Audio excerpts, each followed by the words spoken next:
Good afternoon, everyone. Our podcast guest speaker for today is Mama Sarme E. Unyada. And in 2014, she studied at Central Bicol State University of Agriculture, Pasacao campus, taking the Bachelor of Secondary Education major in English, pursuing a master's degree at Naga College Foundation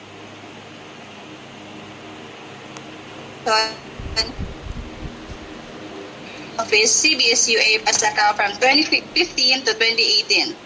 And currently, she is a senior high school teacher at Baton National High School from 2018 to present. Once again, let us all welcome Ma'am Sarme E. Onyada. Yay! Round of virtual applause. Thank you so much, Shay, for that very nice introduction, and welcome to our podcast episode 15, Ma'am Zara May. I'm very happy to see you. Good afternoon. Actually, nasa school ako ngayon. Oh. Over. Anyway, magbabato na kami ng question. Okay? So, yes, go ahead, Ms. Zarmaine. Ikaw po ang magbabato ng unang tanong. Go ahead, please. So, good afternoon po, Ms. Za or Ma'am Za. Here is the first question po. Ano po ba ang pinakamahalagang aspeto na dapat isaalang sa pagsulat ng isang epektibong related literature and studies? Thank you sa first question. Meron tayong mga dapat i-consider sa pagsulat. Hindi lang tayo basta-basta magka-copy and paste. Para yung related literature and study kasi, hindi yan pahabaan ng paragraph. So may mga aspect tayong kailangan i-consider. Like, for example, yung relatedness niya or yung relevance niya doon sa topic nyo. Siguraduhin nyo, lalagay kayo or kukuha kayo ng mga related literatures and studies na related sa topic nyo. Kaya nga tinawag siyang related literature and studies kasi dapat relevant siya doon sa topic nyo. Halimbawa, kung yung topic nyo is about mental health, so dapat ba ang related literature and study nyo is about farming and fishing?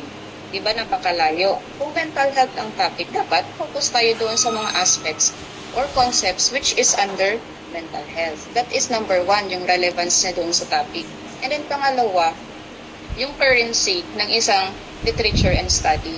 So ideally, di ba dapat dapat nasa loob lang siya ng 5 to 10 years. Hindi na dapat siya lalampas doon. Huwag na nating ilagay yung mga 19 forgotten na related literature and studies kasi outdated na yon. Doon tayo sa pinaka-valid na date or the currency which is dapat included lang siya doon sa 5 to 10 years na gap. And then, of course, saan ba galing yung source? The credibility of the source. Make sure na galing siya sa isang mapagkakatiwalaang source. Huwag kayong kukuha sa Wikipedia. Hindi advisable na kumuha ng related literature and study sa Wikipedia. Kasi po, siguro alam niyo naman na nai-edit, anyone can edit information in the Wikipedia. So, yun, dapat alamin natin saan tayo pwedeng kumuha. Meron tayong mga peer-reviewed journals, yung mga kilalang author, and make sure yung author talagang nag-i-exist, hindi yung, ito may author, pwede na kaya itong kunin. You search about the author. Sino tong author na to? Saan ba siya nag-graduate? Totoo bang nag-i-exist tong taong ito? Or sabi-sabi lang? Make sure na lahat ng kukunin yung related literature and studies ay may author. Yun po. Yun yung mga madalas na dapat nating i-consider sa pagkuha ng related literature and studies. Yes. Kasi minsan, Ma'am Za, may mga students na naglalagay nga dahil nagagandahan sila sa content. May mga undocumented authors. Kaya marami silang nilalagay na ND. Ano yun? No date. Tapos minsan wala pang author. I-consider natin. So, hindi po ganun. Okay? In short, hindi ganun. Dapat legit na may author. Okay? Thank you so much. Kasi po, mahihirapan sila pagdating doon sa sa reference list. Anong lalagay nila doon sa reference list? Alangan malagay nila unknown author. So, hindi talaga pwede. Yes. Kapag walang author yung isang related literature. Okay. Perfect. Now, sa ating pangalawang questions. Okay, go ahead, Miss She. Okay po. Paano po ba naiiba ang pagsulat ng related literature and studies para sa isang researcher sa science kumpara sa isang pananaliksik sa sining o humanities? Ang lalim tong word na pananaliksik.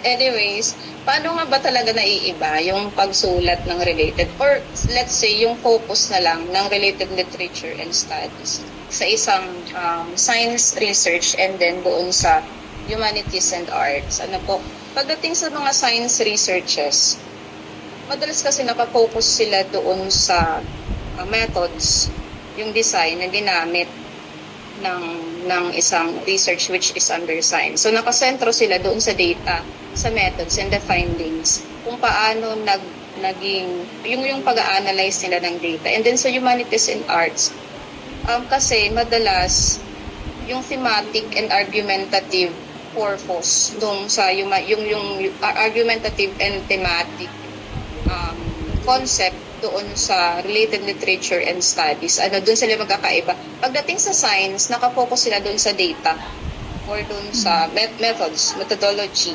And then, pagdating sa humanities and arts, halimbawa, yung focus ng science sa results, yung data. And then sa humanities and arts, how they interpret the data dun sa interpretation and yung discussion, yung discourse. And then, sa science naman, masyadong objective yung style niya. Pagdating sa science, yung pagdating sa science, yung style niya is masyadong objective.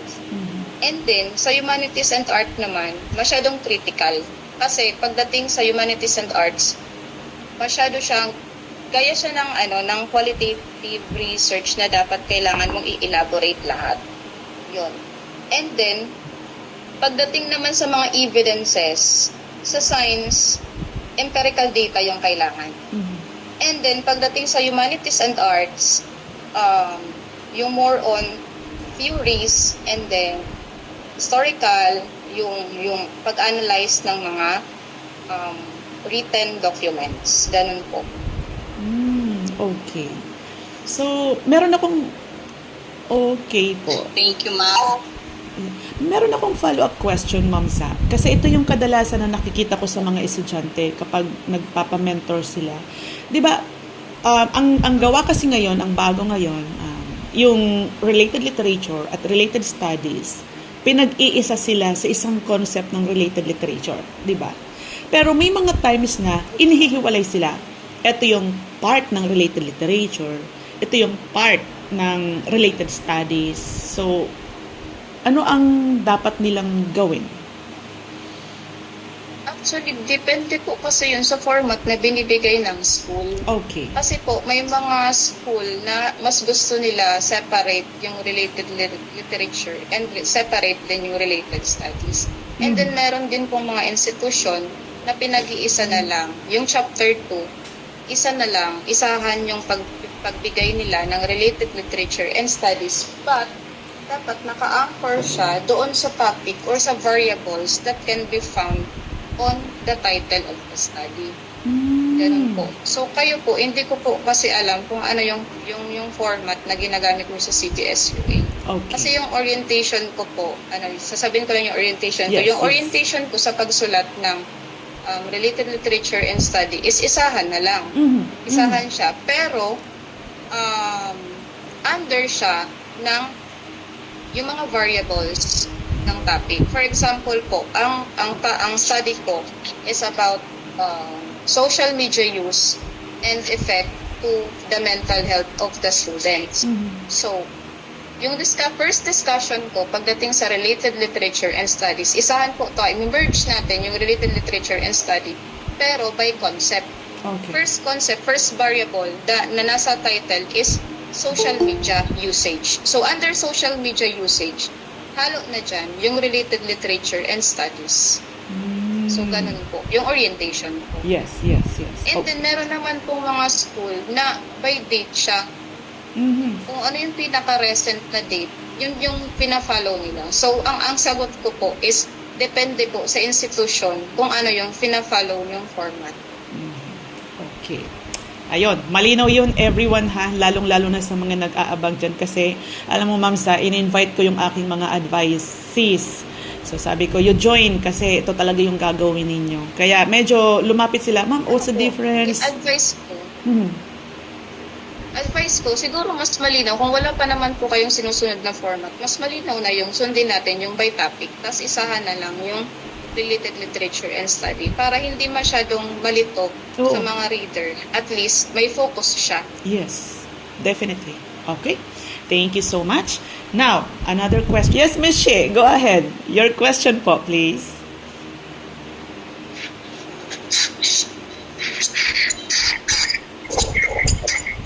So, the third question. Maaari po ba kayong magbigay ng mga halimbawa ng mga karaniwang pagkakamali na dapat iwasan sa pagsulat ng related literature and studies at bakit po ito tinuturing ng mga pagkakamali? Yung pagkakamali ang gusto kong sabihin. Ito, madalas na pagkakamali ng mga students ko, especially personal experience ko. Mhm. Yun nga, sabi ko kanina, copy-paste. Hindi nila, minsan kapag nakakita lang sila ng isang word, nagka-copy-paste pati sila, doon na mismo, halimbawa may isang manuscript, doon na mismo sa part ng chapter 2, kinukuha nila kung ano yung related na cited na related literature and study doon sa manuscript na binabasa nila. Yun din yung kinukuha nila. Pagdating yan sa related study, which is that is wrong po.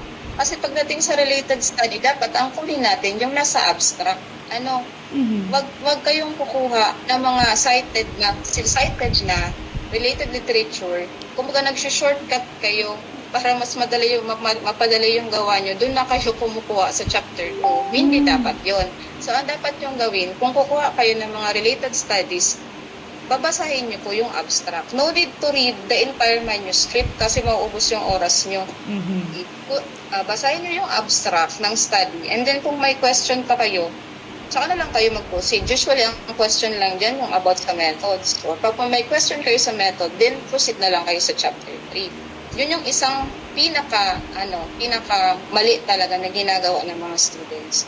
And then, huwag masyadong mahaba. Mhm. Diba? Para na din ma-avoid yung plagiarism, huwag niyong i-copy lahat. You need to paraphrase kung ano yung nakuha niyong information doon sa isang material. Mhm. You just need to get the gist ng information na kailangan nyo. Hindi naman pahabaan ng information yung paggawa ng related literature and studies. As long as makuha nyo yung gist or yung focus ng information, and that's it. And then pagdating naman sa mga related literature, yun, make sure na ano yung pagkakamali pa. Usually, pagdating naman sa in-text citation, di ba may fina-follow tayong format which is APA format. Mhm. Pagdating sa in-text citation, hindi nila alam kung saan maglalagay ng parenthesis. Mhm. Minsan, nasa loob ng parenthesis yung... Kasi may dalawa tayong pina-follow, di ba, sa in-text citation. Meron tayong parenthetical, and then meron tayong narrative citation. Pag parenthetical citation, usually, ang tanong ng mga estudyante, saan ba nalagay yung parenthesis? Ang naka-enclose lang ba sa parenthesis yung year ng publication or isasalip pa ba yung name ng author? So pag parenthetical po, yung author and yung year is naka-enclose sa parenthesis. Yun yung parenthetical. Pero pag narrative citation, yan yung dalawang yung in-text citation? Ito yung pamamaraan kung paano natin isulat yung related literature. Ito yung content. Ito yung content ng related literature and studies nyo. Ito yung naka-paragraph form. Yan yung in-text citation. Baka malito kayo kung ano yung in-text citation. Yun nga, may dalawang uri, parenthetical, tsaka narrative. Pag parenthetical, nasa loob ng parenthesis, yung name ng author, comma, and then the date of publication. Mhm. Tapos, pag narrative citation naman, yung name ng author is part ng sentence. Halimbawa, Onyada 2024. Pero, ang naka-enclose lang sa parenthesis is yung date of publication. So, Onyada 2024, enclose in parenthesis yung date of publication, argued that blah blah blah. Ganun yung narrative citation. And usually, ito pa, isa pa sa nalilito yung mga students kung ito ba ay related literature or kung ito ba ay related study. Madalas hindi nila alam kung, ma'am, anong pagkakaiba ng related literature? Ito ba related literature o ito ba related study? Depende po yun kung saan galing yung source nyo. Kung related studies siya, dapat galing lang siya sa mga thesis or dissertation, is either published or unpublished thesis or dissertation. Yun lang yung pinakatatandaan nyo. And then, pag mga related literature, alam mo na yan kung ano yung nasa related literature, di ba? These are from books, articles, or magazines, or mga essays, mga news. Yun. Yun lang po yung usual talagang mali ng mga students sa pagsulat ng related literature and studies. Yes. Saka minsan yung concept nila parang hindi nakukuha nung pasunod-sunod, di ba? Parang, yun nga, yung sinasabi mo kanina, yung according to concept siya. So, how difficult, gusto kong balikan yun, Ma'am Sa, how difficult it is to create yung concept na susundin nila para wag maghiwa-hiwalay. Okay, ganito po. Para hindi po masyadong maging sabog. Kung ano po yung nakasulat, yung variables, arrangement of the variables sa title, yun na po yung susundin nila na discussion pagdating sa related literature and studies. Halimbawa, yung binigay ko pong halimbawa kanina, ang title po, Social Media Usage and Effect to the Mental Health of Students. First variable, social media usage. The first discussion ko po sa related literature and studies is only about social media usage. And the next topic naman, na discussion ko, yung second variable po, effect niya sa mental health. Okay. Ganun po. Ganun lang yung concept ng pagsulat ng related literature. Kasi minsan, halimbawa sa first paragraph, introduction, kung saan patungkol yung i-discuss mo mga related literature. And then second paragraph, minsan nagkakahalo-halo na, meron ng about sa social media, meron ng about sa mental health. Nagkarambol. So, parang nagsusuronto pa na si mga related literature and studies mo. So, ganun po. Para mas may focus siya, yung order ng variables that found on your title, yun na yung susundin natin. Ayun. So, klaro tayo doon. Klaro tayo doon, everyone. Kasi ako, Ma'am Za, kasi parang pinagagawa ko din naman sa kanila minsan. Parang mabuo yung pinaka-concept nila. Siguro, sundan yung kanilang objectives. Not exactly the same words as the objectives, but para mabuo lang yung concept. Pwede din kaya yon. Aside from the variables. Yung objective. Aha. Pwede naman po. So, mauulit kasi, halimbawa, okay. pag objective. Minsan po kasi may mga objective na, halimbawa, objective number 1, objective number 2, na may mention do yung parehas na variable, di ba po? So, mas mabuti na yung concentrated tayo sa isang variable. Okay. Okay. I mean, kung focus tayo dun sa title, mas concentrated yung magiging concept nila. Okay. So, okay. Malinaw yun, everyone, ha? Concentrated tayo sa title. Sige, Viol. Ikaw naman ang magtanong. So, hello po. Hello po, ma'am. Magandang hapon po. So, ito po ang katanungan ko po, ma'am. Paano po ba natin masisiguro ang credibilidad or quality at kawastuhan ng impormasyon na ginagamit sa related literature and studies? And ano ang mga dapat gawin po upang maiwasan po ang plagiarism na ginagawa po kapag nagre-research ng study? Maganda yun. Follow-up question agad. Hindi pa ako nakakasagot. May follow-up question agad. Pasensya na Anyway, po. thank you. Okay lang. Kailangan natin i-cite. Yung dapat i-cite. ito favorite namin ni Ma'am Grace. Ibigay natin yung kay Juan, at kay Pedro yung kay Pedro. Huwag niyong kukunin yung pag-aari ng ibang tao. Kasi ano yung mafe-feel nyo, alimbawa sa school, di ba may project kayo? Anong mafe-feel nyo kung yung project ng kaklase nyo, pinalitan nyo ng pangalan, sinubmit nyo dun sa teacher nyo? Anong mafe-feel nyo? Di ba? So, always cite the author. Yun, para maiwasan yung plagiarism. Tsaka, wag copy-paste. Ano po? Kailangan yung i-paraphrase.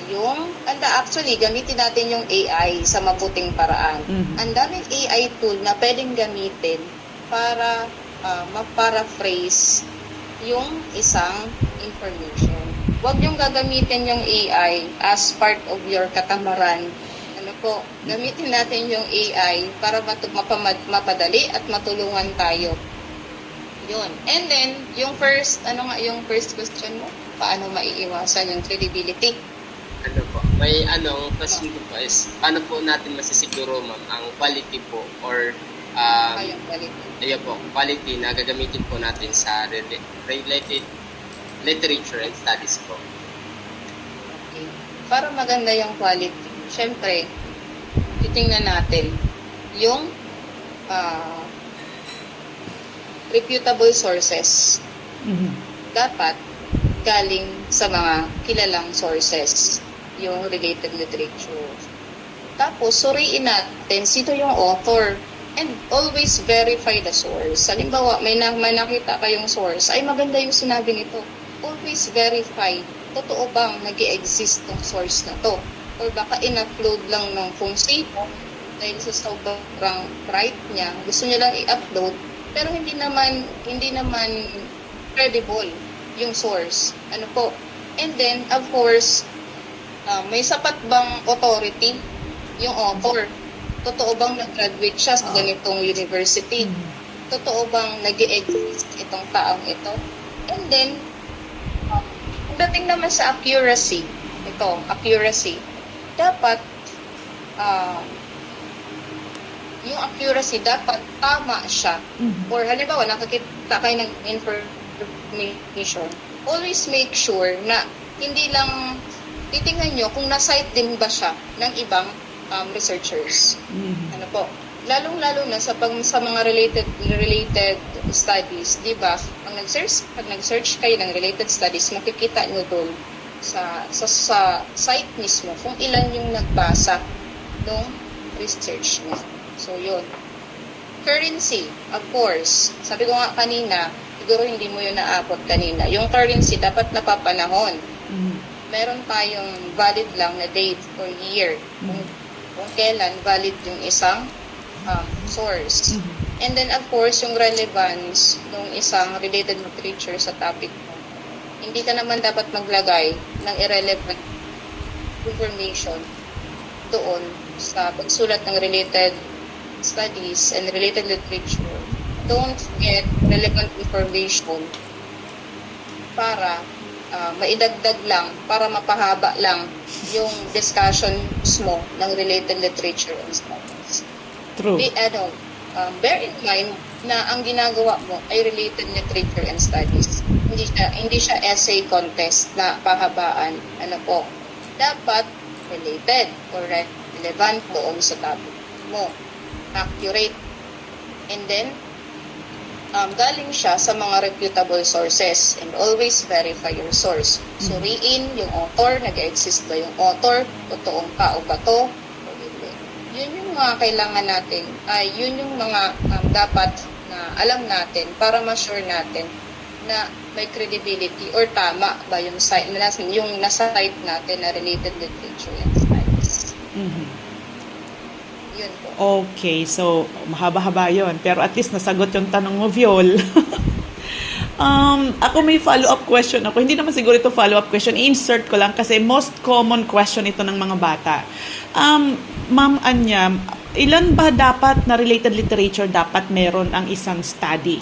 Yung full-blown study, ilan ba dapat? Lagi nilang tinatanong, ilan ba dapat? O ma'am, ilan nga ba talaga dapat? 10 related literatures and 10 related studies. So, balik tayo dun po sa concept kung meron kayong tatlong variables, kung meron kayong tatlong variables sa title nyo, so, first variable, 10 related literature, 10 related studies, so 20. Second variables, 10 related literature, 10 related studies, so ilan na? 40. Third variable, 10 related literatures, 10 related studies. So, all in all, kung meron kayong tatlong variables, meron kayong 60 related literatures and studies.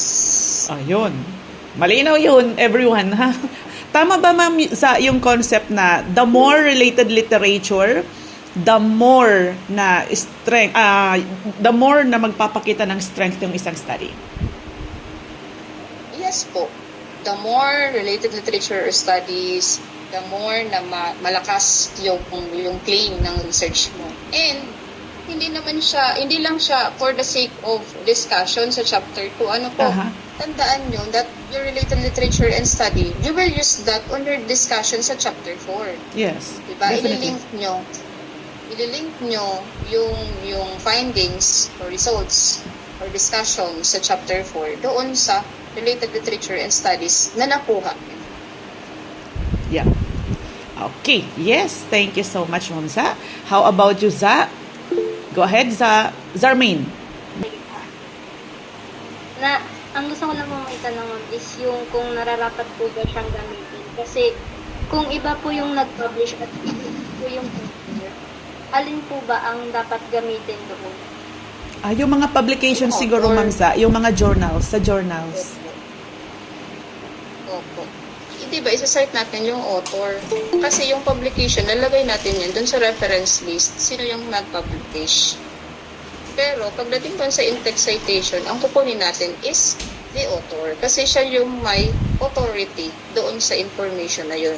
Yung publisher lang naman siya. Siya lang naman yung nag-publish. Pero yung original na may-ari nung idea o yung information is the author. Pero, isa-cite pa din naman yung publication doon sa reference list. Pero pagdating sa in-text citation, yung author ang gagamitin natin. Nasagot? Thank you po. Yes po. Thank you po. Halimbawa, ako yung author.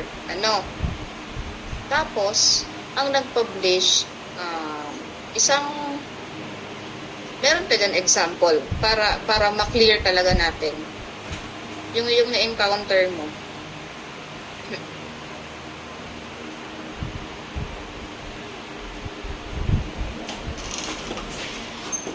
Or clear na yung explanation mo. Okay. So, thank you so much. Thank you, Za, sa yung follow-up question. Okay. Go ahead. Yes, Shello? Go ahead, please. Question mo po dyan. Yung baon nating question dyan. Yung synthesis. Okay. Synthesis, state of the art. Mhm.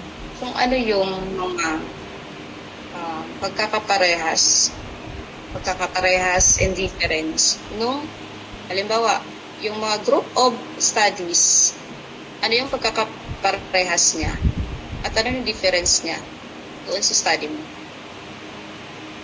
Similarities and differences. With the set of studies, alam mo, igugrupo mo yung magkakapare-parehas na claim na related studies.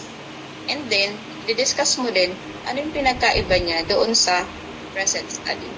Yun yung synthesis state of the art. Mhm. I mean, Yung nailagay na doon sa RRL, pwede pa bang magamit yun Yan din ulit yung gagamitin. doon sa discussion?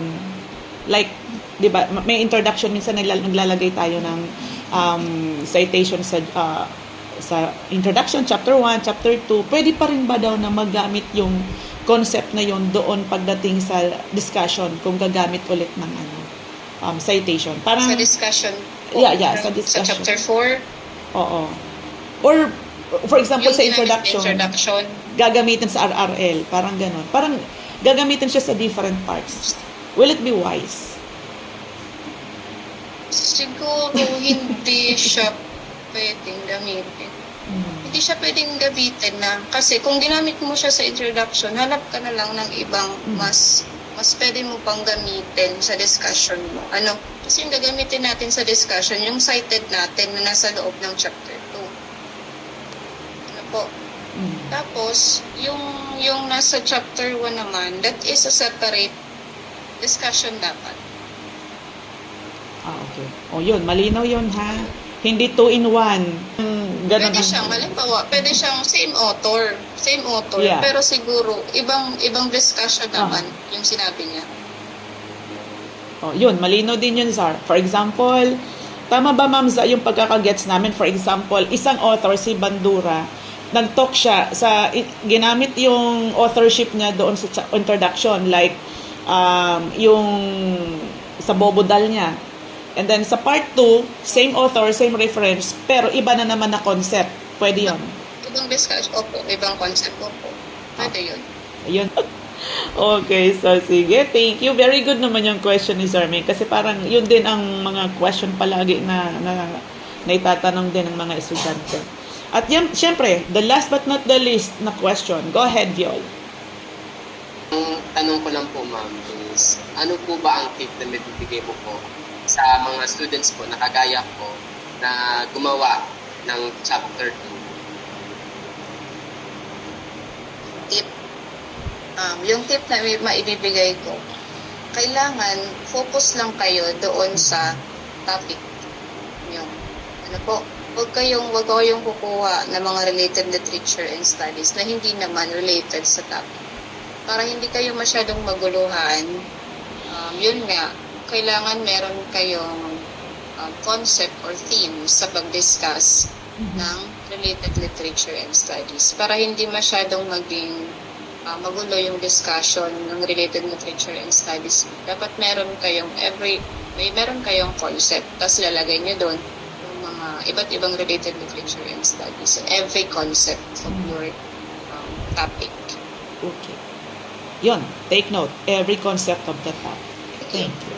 And definitely, Ma'am Za, hindi tayo uuwi na hindi natin napapakinggan kung ano ba ang natutunan ng ating mga co-host. Kasi excited silang i-present yung kanilang pinaglilista. Nakita ko ang aming beauty queen na siya ay kasalukuyang naglilista. At ang dalawa sa aming mga co-host ay ganun din, matamang nakikinig habang naglilista. Okay, ngayon papakinggan natin sila. Sige nga. Okay, magsisimula tayo kay Ms. Zarmaine. Ito, excited to. Go ahead, Zarmaine. So, good afternoon everyone. So, before we end po, let me share yung mga natutunan ko po. So, in writing daw po ng RRL and RRS, sabi ni ma'am, do not copy and paste. Dapat daw po yung RRL, hindi dapat po, ay dapat po na ipaparaphrase siya. Hindi dapat yung parang mahaba yung paragraph na yung kunin sa RRL. Dapat daw po may relevance sa topic. Then, yung sa, tinanong ko po kanina yung tungkol sa introduction and yung sa discussion po ng RRL and RRS, dapat daw po is magkaiba sila ng gagamitin kasi parang ano na daw po yun, parang wala nang magiging sense. Pwedeng maging same author but different discussion.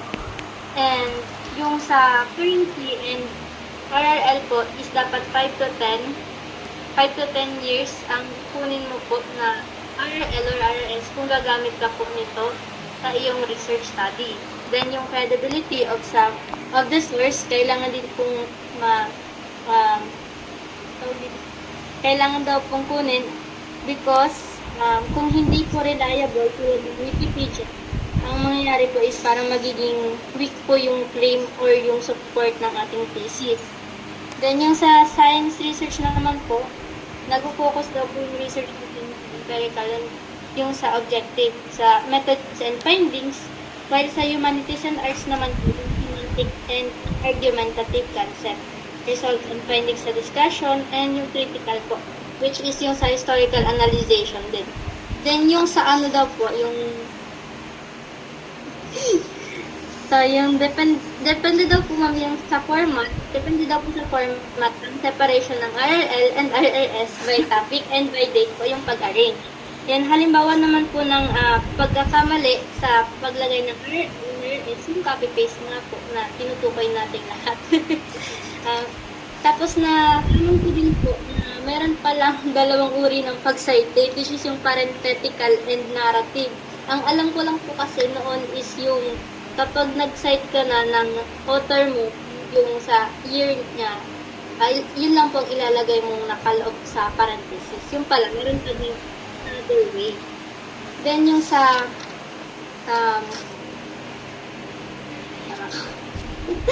yung sa discussion naman po sa chapter 4, dapat po nakalink siya sa findings.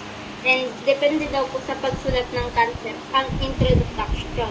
Yung first variable daw po is dapat related yun sa first discussion.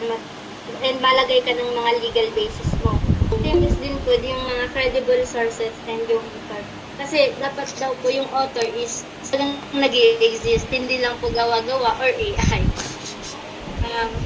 Yung sabi naman po na bakit dapat napapanahon is dahil po nagbabago yung ating panahon na dapat maging updated yung ilalagay natin sa credible. Kasi kung halimbawa matagal na po panahon yan, ibig sabihin hindi na siya magiging reliable kasi meron ng another findings or mas pang mga findings na pwede pang gamitin or malaman po natin na pwedeng gamitin sa RL ay bilang RRL na. Yun lang po. Aba, okay, go ahead, Viol. Sige, impress our guest speaker. Thank you so much po. So, halos lahat po nasabi na ni Miss Charmaine Perez. So, this is another information lang po na tutunan ko po from this session. So, ang una-una po is para hindi po maging mix or maging magulo ang research natin, kailangan po natin mag-focus sa mga variables, which is kailangan po natin na naka-arrange ang mga variables na gagamitin natin sa ating research. And yun, sa pag-cite din ng informations, nagtatak po sa akin yung sinabi ni Ma'am Sara, itong kay Juan, dapat kay Juan ka, kay Pedro, dapat kay Pedro ka. So, kailangan po natin i-cite yung mga bagay na yun kasi napaka-importante po yun para maiwasan po natin ang plagiarism. And also po doon sa quality ng research po na tinanong ko kanina is kailangan po reputable yung resources, galing sa kilalang sources, kaya nasabi ni Ms. Charmaine. Always verify po. And syempre, kailangan po natin tingnan yung background ng author kung totoo po ba na doon na nakapagtapo siya na siya pa talaga naggumawa ng research na yun. So, about naman po sa accuracy, dapat po tama and always verify po kung ang site na yun ay na din ng ibang literatures. So, sa accuracy naman po, kailangan po napapanahon may date na po natin po point kung anong date lang dapat kukunin yung RRL po saka RRL. So ang pinaka-importante po na natutunan ko dito is hindi po natin kailangan kunin lahat ng nakalagay sa RRL na gagamitin natin para lang mas maging mahaba ang study natin. Kailangan po direct to the point and focus na po talaga sa kung ano ang ma-apply mo sa research o ano ang makakatulong sa research. So, yun naman po about po sa related literature and studies kung ilan po. So, mas okay po kapag kapag sampulo ang related literature din, sampulo din po ang studies. Sabi po ni Ma'am Sara na depende po sa variables po. Ilan po ang variables na ginamit mo sa iyong research. Ayun, yun lang din po ang gagamitin mo related literatures. 10 po sa kada variables na ginamit po sa iyong research. So, para din po sa mas maging maganda ang yung research is kailangan po may theme or concept ka po sa iyong research para po hindi po magkahalo-halo ang iyong informations na ilalagay sa iyong research. So, always focus lang po talaga sa variables kasi yun po yung pinaka-importante when it comes po sa RRL at RRS. So, that's all man lang po. Bawat salita na sinasabi nila at hindi ako nakaka-proud tong mga to. Ay, syempre, lahat naman ng mga naging co-host ko, talaga nakaka-proud sila. Pero, wag nating i-pressure si Shelo. Hello, ang aming beauty queen, the last but not the least. Sige, ikaw naman. Wala na, inubos ko na. So, ito na lang po. Yung natutunan ko po, ma'am, dito sa discussion natin or dito sa session natin is hindi mahalaga kung gaano kahaba yung RRL or RS. Basta ang mahalaga is relevant siya sa topic natin. So, dapat daw po is nakafocus lang tayo sa title. Siyempre, para naman talaga yung makukuha mo or yung content ng research mo is talagang masasabing strong siya or kapanipaniwala, di ba po ba? Kasi magiging ano din siya sa next researcher, magagamit siya.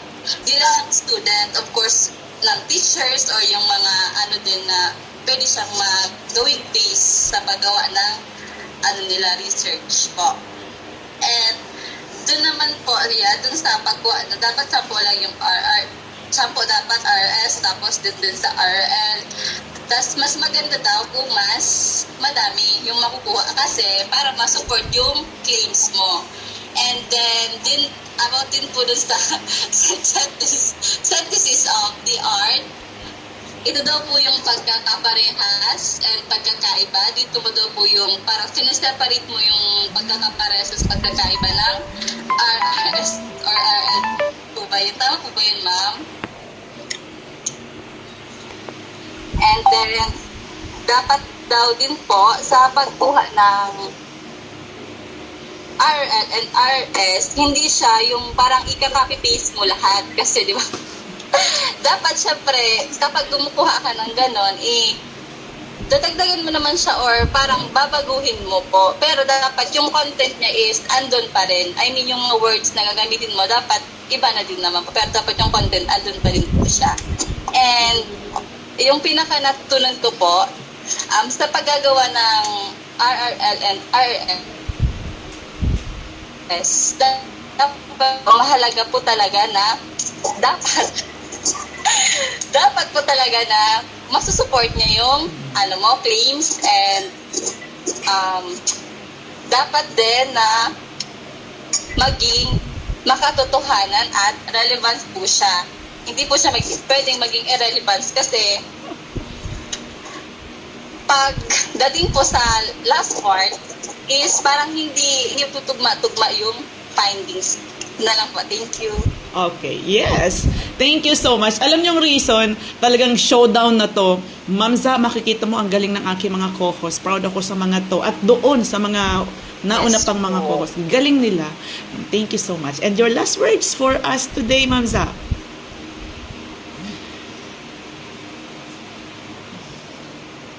Ano yung gusto mong sabihin para mas ma-encourage sila?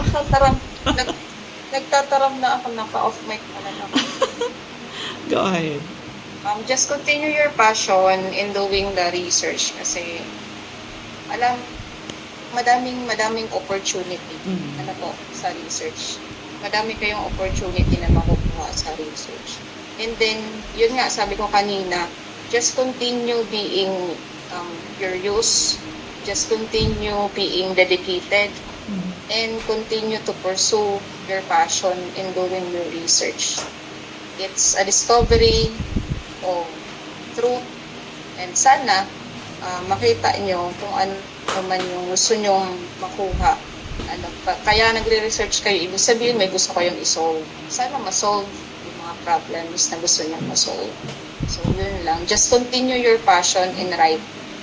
And I would like also po, Ma'am Grace, to take this opportunity to commend these students behind this podcast event, podcast activity. Continue nyo lang, kasi sa ganyan din ako nagsimula. Way back noon. Yung sinasabi ko. Yun, continue nyo lang yung pagsali nyo sa mga activities and you will be trained with that.